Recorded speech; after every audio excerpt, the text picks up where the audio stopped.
شركة مغربية تستعد لتزويد القوات المسلحة الملكية ب500 طائرة مسيرة محلية الصنع.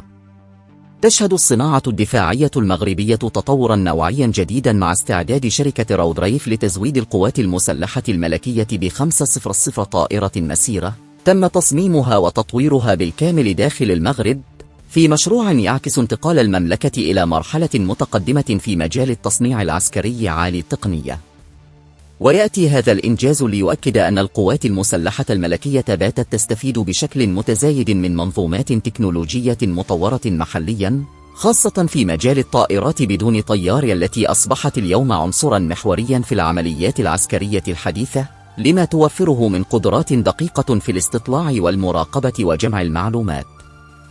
ويعكس هذا المشروع التحول التدريجي للمغرب من سوق مستورد للتكنولوجيا العسكرية إلى فاعل يسعى إلى تطوير قدراته الذاتية في مجال الصناعات الدفاعية، خاصة في قطاع الطائرات بدون طيار، الذي أصبح عنصرا أساسيا في المنظومات العسكرية الحديثة، سواء في مهام المراقبة والاستطلاع أو في العمليات التكتيكية الدقيقة.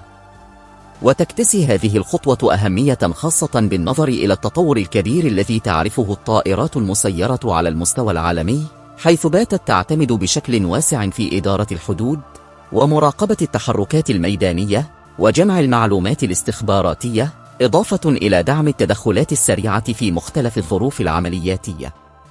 ويرى متابعون أن توجه المغرب نحو تصنيع هذا النوع من المعدات العسكرية محليا من شأنه أن يمنح المملكة هامشا أكبر من الاستقلالية في المجال الدفاعي، مع تقليص الاعتماد على الخارج في بعض التقنيات الحساسة، فضلا عن تشجيع نقل المعرفة وتطوير الخبرات الوطنية في مجالات الهندسة والبرمجيات والذكاء الاصطناعي المرتبط بالأنظمة العسكرية الحديثة.